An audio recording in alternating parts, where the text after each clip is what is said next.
안녕하세요. 저는 진행을 맡은 아나운서 이로운입니다. 안녕하세요. 한국고용노동교육원의 최용기 교수입니다. 사회생활을 하는 대부분의 사람들은 인간관계를 맺고 또 이로 인해 어려움을 겪기도 합니다. 이 중에서도 직장과 관련이 높은 직장 내 괴롭힘은 남의 이야기로 생각하기 어려운 문제인데요. 직장 내부에서 발생하는 문제인 만큼 대처하기 어려운 상황이 정말 많아서 쉽게 해결하기가 어렵습니다. 자, 그럼 오늘 이 시간에는 직장 내 괴롭힘의 요건과 또 판단 기준에 대해서 알아보려고 하는데요. 교수님, 직장 내 괴롭힘의 요건과 또 판단 기준에 대한 매뉴얼이 혹시 있을까요? 네, 고용노동부에서 발간한 매뉴얼이 있습니다. 네. 그 매뉴얼에 따르면 직장 내 괴롭힘의 개념, 요건, 대응 시 구체 절차에 대해서 상세히 매뉴얼을 설명을 하고 있고요. 자, 그 밖에도 오늘은 고용노동부 발간한 매뉴얼 이외에도 다른 기관이나 다른 국가에서의 직장 내 괴롭힘 문제와 함께 이러한 어떤 이론적인 내용을 기초로 해서 실제 직장 내 괴롭힘으로 발생한 사례는 뭐가 있는지, 그 다음에 업무상 혹시 경험하였던 직장 내 괴롭힘을 그 사례를 공유함으로써 오늘 구체적으로 논의하는 시간을 가져보고자 합니다. 오늘 배울 내용이 많은데요. 알찬 시간이 될 것 같습니다.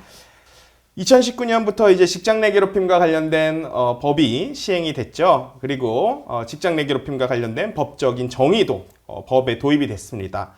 자, 이러한 직장 내 괴롭힘과 관련된 법제화는 이런 괴롭힘 문제가 더 이상 개인 차원의 문제가 아니라 직장과 조직에서의 문제라는 인식이 이제 전환됐다라고 말씀을 드릴 수가 있겠고요.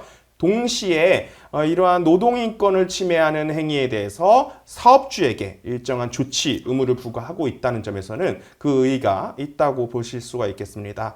자, 고용노동부에서는 직장 내 괴롭힘 판단 및 예방 대응 매뉴얼을 마련을 해서 직장 내 괴롭힘의 성립 요건을 제시하고 있습니다. 그렇군요. 직장 내 괴롭힘 판단 요소에는 어떤 것들이 있을까요? 자, 직장 내 괴롭힘의 판단 요소에는 크게 네 가지가 있습니다. 첫 번째로는 행위자가 있는데요. 자, 우리가 직장 내 괴롭힘 하면은 뭔가 사용자만 행위자가 될 것 같지만 실제로는 그렇지는 않습니다. 우리 법에서는 사용자와 근로자 모두를 행위자로 규정을 두고 있고요. 잘 아시다시피 우리 근로기준법상 사용자라고 하는 것은 단순히 사업주뿐만 아니라 사업 경영과 관련돼서 어떤 권한을 위임받은 사업 경영 담당자, 그 다음에 인사 노무와 관련돼서 실제로 사업주의 임무를 대신하는 어떤 사업주를 위해서 행위하는 자까지 포괄을 하고 있기 때문에 굉장히 폭넓은 사용자 개념이 활용이 되고 있다라고 말씀을 드릴 수가 있겠고요. 네. 그 다음에 우리가 1차 시에서도 살펴봤듯이 직장 내 괴롭힘 문제가 단순히 사용자와 근로자 간의 문제가 그치는 것이 아니라 동료나 부하 직원 등도 충분히 가해자가 될 수 있다는 점을 고려해서 우리 법에서는 근로자 역시도 행위자에 포괄을 하고 있습니다. 자, 한편 두 번째로는 우리 직장 내 괴롭힘의 피해자가 있어야 되는데요. 자, 기본적으로 피해자는 근로자에 한정을 하고 있습니다. 자, 여기서 말하는 근로자는 정규직이든 비정규직이든 기간제이든 풀타임 근로자든 그런 것은 묻지 않는다라고 말씀을 드릴 수가 있겠고요. 그 다음에 세 번째로는 행위 장소라는 개념 요소를 충족을 해야 됩니다. 자, 직장 내 괴롭힘이라고 정의가 되어 있다 보니까 이거 뭔가 사업장 내로만 국한되는 것은 아닌가 하는 문제가 뭐 이렇게 많은 의구심을 가지신 분들이 있을 것인데요. 그렇지 않다라고 말씀을 드릴 수가 있겠습니다. 자, 여기서 직장 내라는 의미는 업무하고 연관성을 결부지어서 해석이 되어야 되고, 그렇기 때문에 우리가 외근이나 출장을 나갔을 때 그러한 장소, 그 다음에 우리가 회식이나 체육대회 등과 같은 기업 행사가 이루어지는 장소, 그 다음에 이제 사적인 공간, 그 다음에 최근에 이제 코로나 등으로 인해서 재택근무 등이 활성화되면서 온라인상의 어떤 지시나 소통이 굉장히 많아지고 있는데, 그러한 범위까지 모두 다 직장으로 인정이 될 수 있다라고 말씀을 드릴 수가 있겠고요. 네. 자, 마지막으로는 직장 내 괴롭힘에 해당하기 위해서는 세 가지 요건을 충족시킬 필요가 있습니다.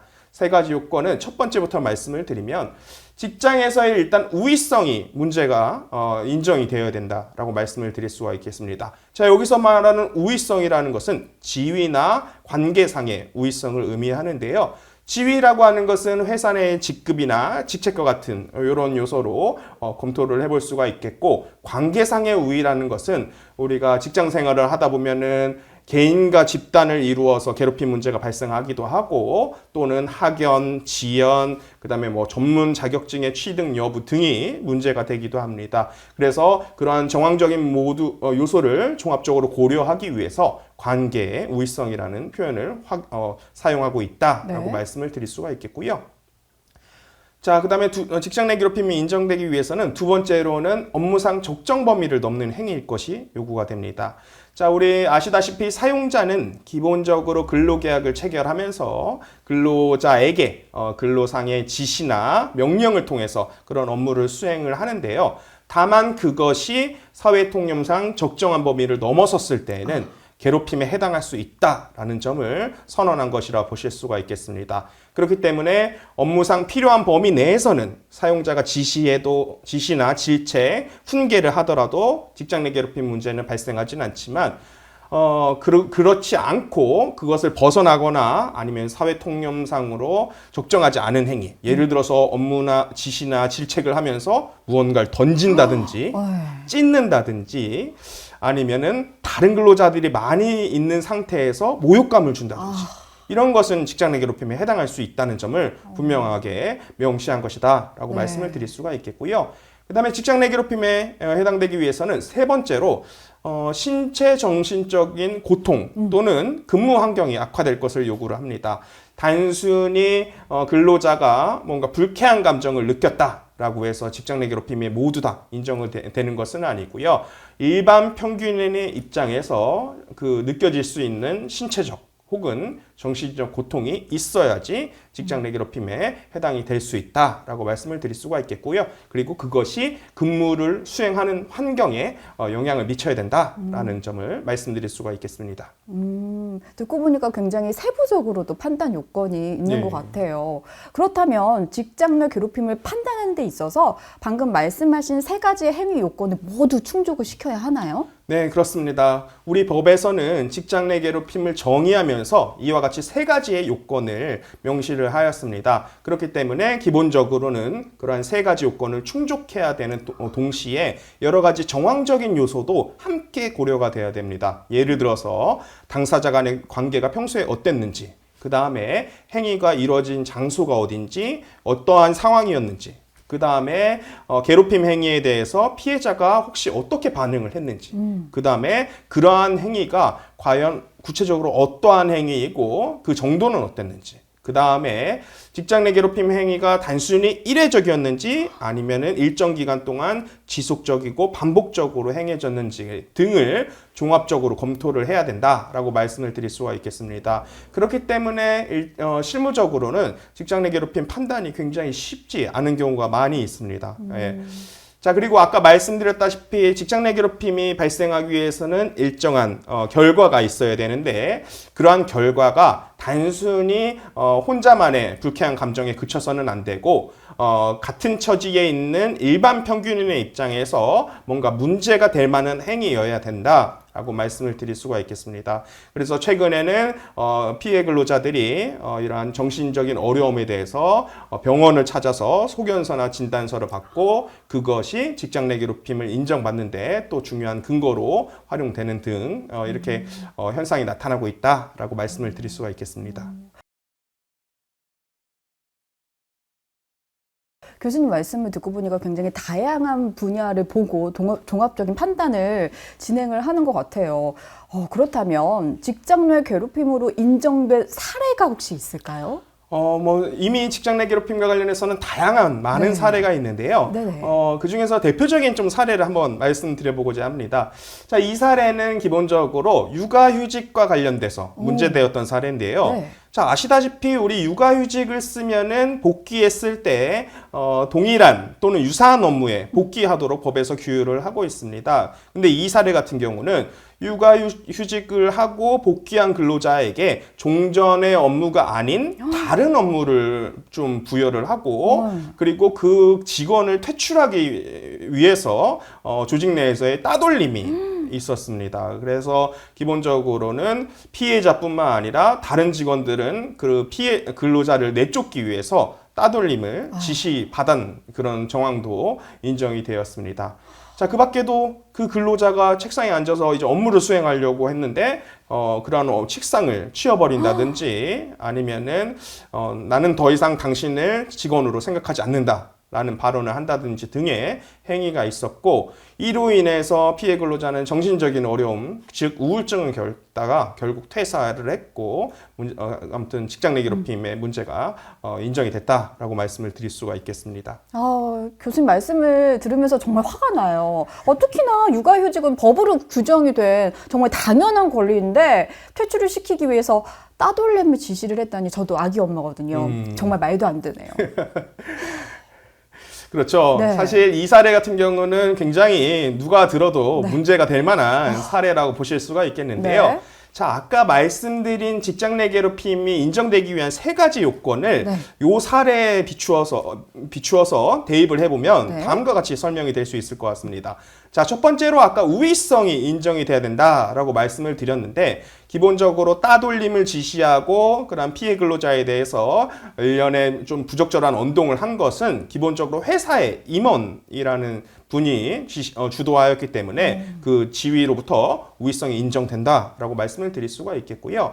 그다음에 두 번째로는 그 행위가 과연 그러면 업무상 적정 범위를 넘어섰는지가 문제가 되는데 기본적으로 아까 말씀드렸다시피 우리 남녀고용평등법에서는 육아휴직을 하고 복귀한 근로자에 대해서 휴직 전과 동일한 업무 또는 같은 수준의 임금을 지급하는 직무에 복귀시키도록 하는 법적인 의무가 있습니다. 자, 이러한 의무를 무시하고 기본적으로 육아휴직 후 복직한 근로자를 퇴출하기 위한 목적으로 책상을 치워버린다든지 아니면은 그러한 부적절한 언동을 했다라는 것은 이건 업무하고는 상관이 없는 행위죠.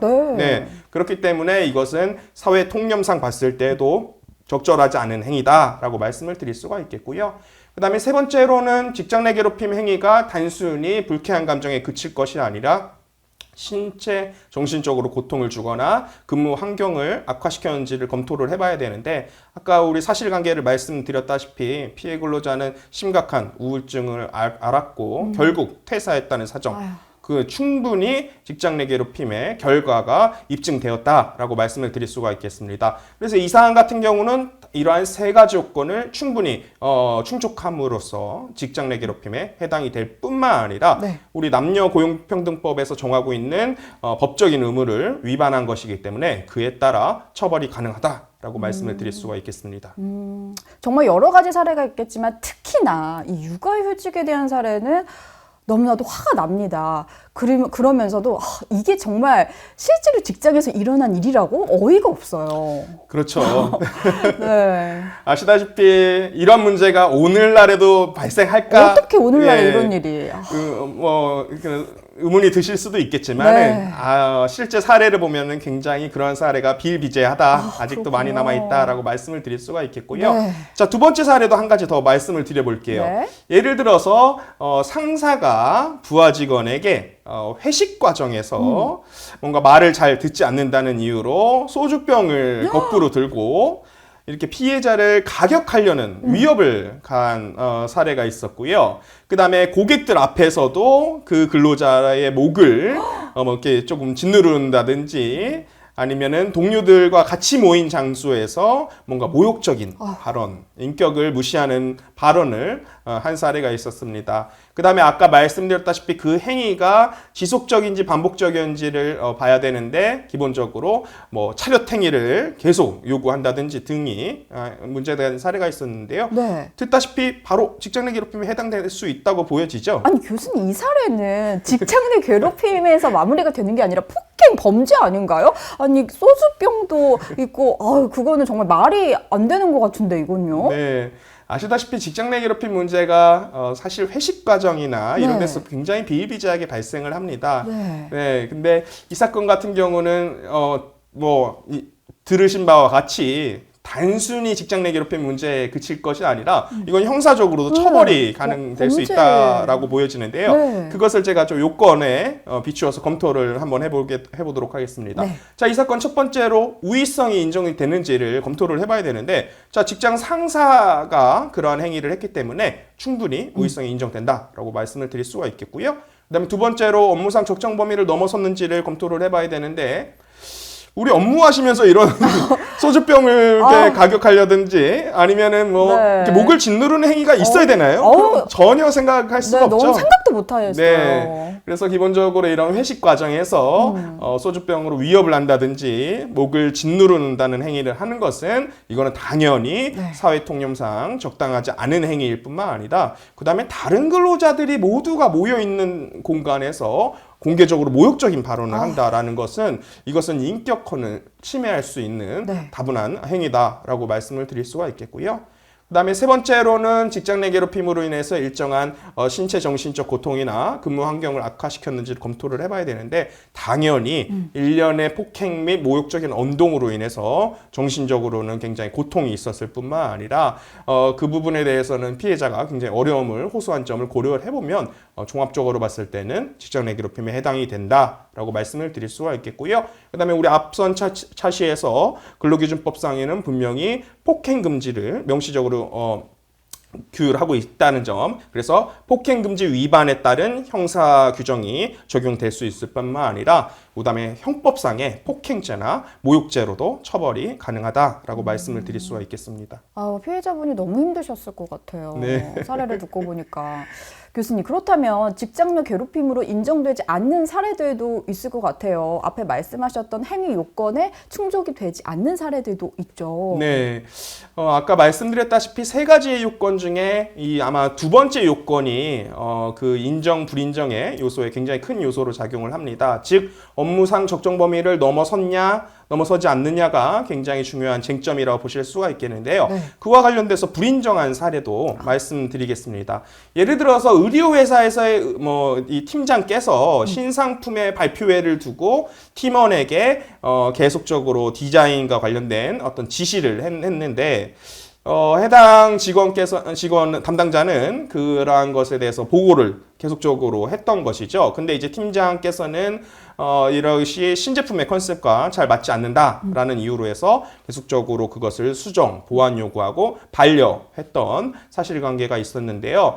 물론 이제 담당자 입장에서는 이로 인해서 업무량이 굉장히 늘어났고 스트레스를 굉장히 많이 받았다. 라는 점을 고려를 해서 이거 직장 내 괴롭힘 문제 아니냐라고 문제가 제기될 것 같은데 어떻게 생각을 하실 것 같나요? 이게 조금 애매한 것 같아요.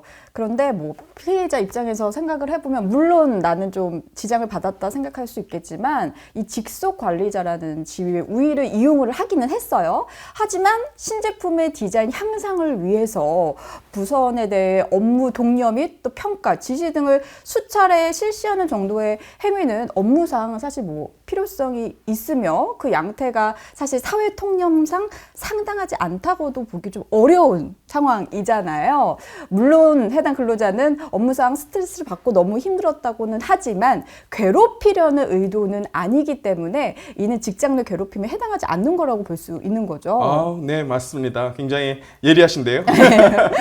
아시다시피 직장 내 괴롭힘 문제가 이제 근로자가 직업 생활을 하면서 그러한 어떤 인격권이나 노동권을 침해하는 것을 이제 막고자 법적으로 도입이 됐긴 하지만 단순히 불쾌한 감정만 가지고는 직장 내 괴롭힘을 인정하기 어려운 부분이 있습니다. 자, 그러면 왜 그 직장 내 괴롭힘이 인정이 안 됐는지 또 한 가지 사례 들고 한번 같이 말씀을 나눠볼까요? 네. 자, 이 사례는 영업소에서 일어난 사건인데요.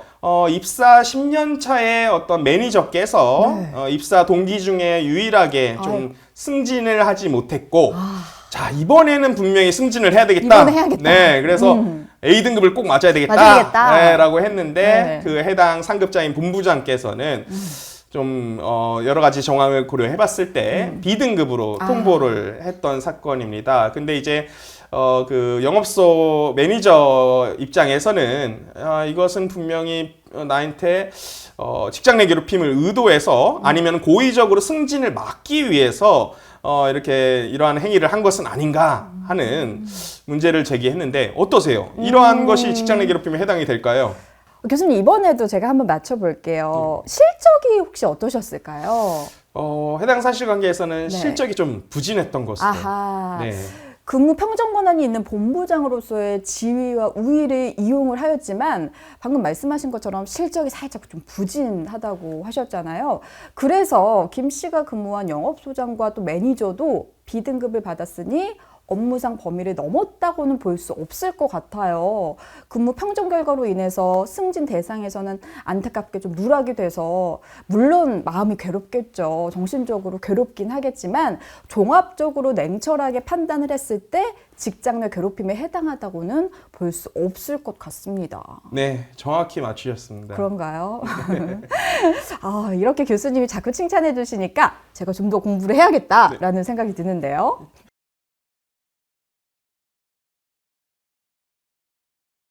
자, 그러면은 이 기세를 쫙 이어서 직장 내 괴롭힘과 관련된 판례도 좀 말씀해 주시면 좋을 것 같습니다. 네, 직장 내 괴롭힘 금지 제도가 시행된 이후로 법원에서는 굉장히 많은 다툼 사건이 일어나고 있고요. 그에 따라서 여러 가지 판단이 내려지고 있는데요.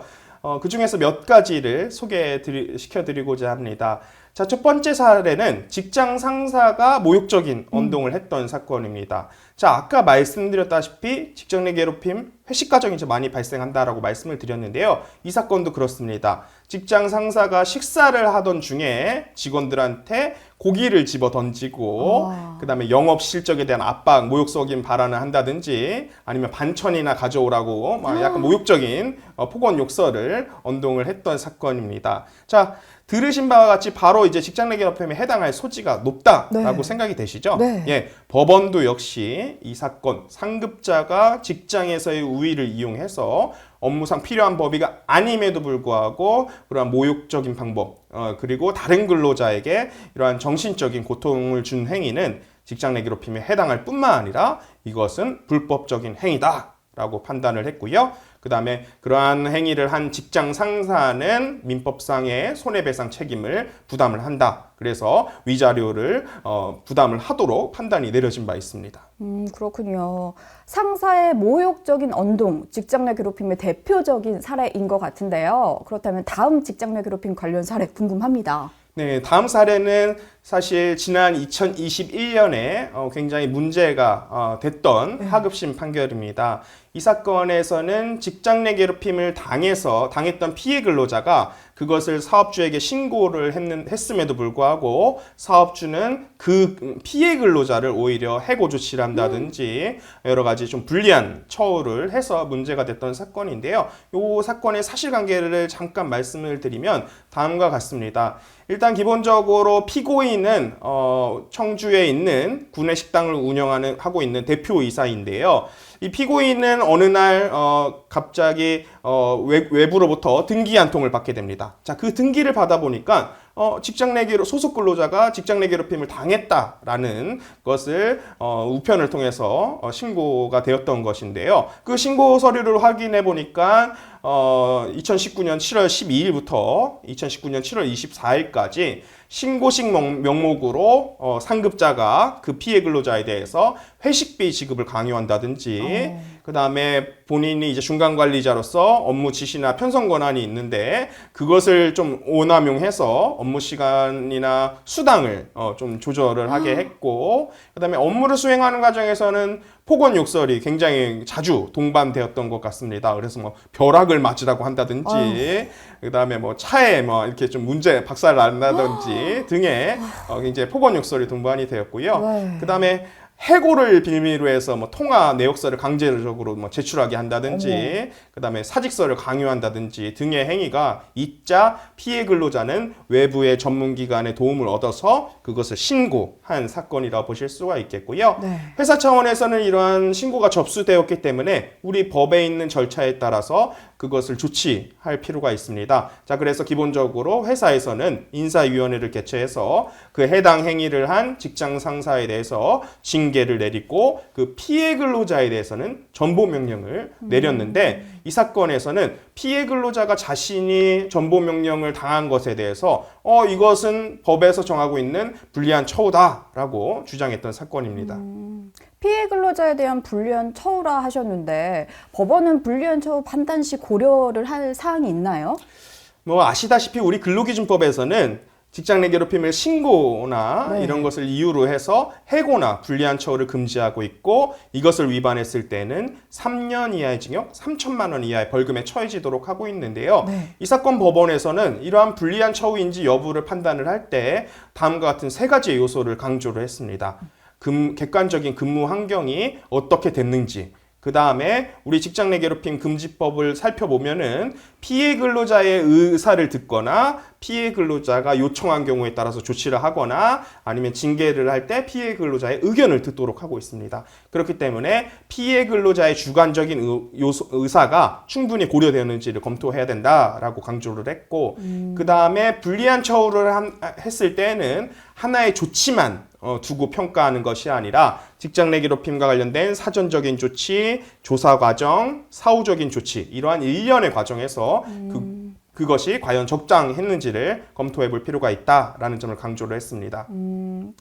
자, 그래서 이러한 세 가지 기준에 따라서 네. 법원에서는 기본적으로 분명히 이 사건에서는 일단은 근무 환경은 조금 나아졌어요. 네. 이 좀 식수 인원도 조금 적고 일의 강도도 조금 낮아진 측면이 있다라는 점을 인정을 했지만 네. 기본적으로 직장 내 괴롭힘이나 일련의 후속 조치 과정에서 피해 근로자의 의사를 제대로 확인하지 못했다라는 점, 그 다음에 직장 내 괴롭힘의 신고를 이유로 해서 회사 차원에서 해고 조치를 했던 그런 문제도 있었습니다. 그래서 기본적으로 그러한 부분에 대해서는 노동위원회에서 이런 부당해고 판단이 이루어져서 피해 근로자가 원직 복직이 됐던 문제점이 있었고요. 그 다음에 전체적으로 조사 과정을 살펴보면은 이 사건 대표 이사나 그 다음에 이 배우자가 이사로 있었는데 이러한 일련의 관리자들이 조사하는 과정에 있어서 객관성을 상실하고 좀 적극적인 조사를 하지 못했던 사정도 종합적으로 인정이 됐고요. 그 다음에 아까 피해 근로자가 전보 명령을 당했다라고 말씀을 드렸는데 네. 그 사유가 뭐냐면 네. 직장 내 괴롭힘으로 인해서 보호 조치를 한 것이 아니라 회사 내 인력이 부족하다. 당신은 저쪽으로 가세요. 라고 인사 발령이 내려졌던 것입니다. 그래서 이러한 종합적인 정황을 고려해보면 이 사건은 기본적으로 회사 측에 불리한 처우다라고 판단이 내려졌고요. 실제로 충북지방노동위원회에서도 이 사건 전보 명령이 적당하지 않다라고 판정이 내려진 바 있습니다. 그래서 법원에서는 이러한 어떤 일련의 사실관계를 유심히 살펴보면서 굉장히 좀 인상 깊은 멘트를 합니다. 판결문에서 이렇게 좀 굉장히 인상 깊은 멘트를 하는 것을 좀 찾아볼 수 없지만 그래도 제 기억이 많이 남는데요. 네. 기본적으로 피해 근로자가 이렇게 피해를 호소했음에도 불구하고 이러한 어떤 일련의 과정에서 근로자에 대한 배려는 좀 조금도 찾아볼 수 그러게요. 없다라고 지적을 했을 뿐만 아니라 그것을 지적하면서 대표이사의 어떤 경영 마인드가 이거는 현행 어떤 직장 내 괴롭힘과 관련된 법규범에도 현저히 못 미치는 수준이다. 그리고 근로자, 즉 노동을 제공하는 사람을 단순히 수단, 도구화했다. 그런 잘못된 노동관을 가지고 있다라는 점을 지적을 하였습니다. 정말 마음의 상처가 크셨을 것 같아요. 당한 것만 해도 너무 마음이 아픈데 전보 명령까지 이렇게 겪고 나니까 정말 내가 왜 회사를 이렇게 다녔나 하는 생각이 드셨을 것 같은데 그렇다면 이 사건은 어떻게 좀 마무리가 되었을까요? 네, 이 사건은 기본적으로 법원에서는 이러한 문제를 사회적으로 그냥 방치했을 경우에는 2차, 3차의 피해자가 계속적으로 나타날 수 있다라는 점을 고려를 해서요. 검찰 측에서 기소된 200만 원을 넘어서 실제로 징역형을 부과했다라는 점에서 굉장히 인상 깊은 부분입니다. 근데 다만 이제 이 업체가 직장 내 괴롭힘 제도가 시행된 이후에 조금 소규모 사업장으로서 어느 정도 그런 정상도 참작될 필요가 있다라는 점을 고려를 해서 징역형은 부과돼 그 형의 집행은 유예를 했고요. 그 다음에 동시에 아까 말씀드렸다시피 사업주가 가지고 있는 그릇된 노동관을 좀 시정을 하고자 사회봉사 명령을 통해서 당신이 근로자의 위치에서 그 노동의 참 의미를 깨우쳐라 라는 측면에서 사회봉사 명령이 내려진 바 있습니다. 그렇군요. 오늘 직장 내 괴롭힘의 요건과 또 판단 기준에 대해서 배워봤는데요. 교수님 간단하게 정리 부탁드릴게요. 네. 직장 내 괴롭힘에 인정되기 위해서는 아까 말씀드렸다시피 세 가지의 요건을 충족을 할 필요가 있습니다. 지위 내지 관계의 우위성뿐만 아니라 업무상 적정 범위를 넘어서야 되고 근로자에게 신체, 정신적 고통을 주거나 근무 환경을 악화시키는 이러한 결과가 초래되어야 된다라고 말씀을 드릴 수가 있겠고요. 그 다음에 직장 내 괴롭힘의 해당 여부는 단순히 불쾌한 감정에 그치는 것이 아니라 피해자와 같은 처지에 있는 일반적이고 평균적인 사람의 입장에서 판단을 하도록 하되 여러 가지의 구체적인 상황을 종합적으로 고려해야 된다라고 말씀을 드릴 수가 있겠고요. 그 다음에 아까 말씀드렸다시피 직장 내 괴롭힘 금지 제도가 시행된 이후로 다양한 사례가 발생을 하고 있는데 네. 조직 문화를 개선하는 차원에서 이러한 유사 행위를 반드시 관리, 근절할 필요가 있다라고 강조드릴 수 있겠습니다. 네, 교수님께서 말씀하신 다양한 사례를 살펴보니까요. 처벌에 앞서서 정말 가장 중요한 건 예방이 아닐까라는 생각이 듭니다. 앞으로 직장 내 괴롭힘에 대한 예방 교육을 철저히 해서 기업과 개인 모두 소중하고 행복한 일터가 될 수 있었으면 좋겠습니다. 교수님 오늘도 자세한 설명 감사드립니다. 네, 감사합니다.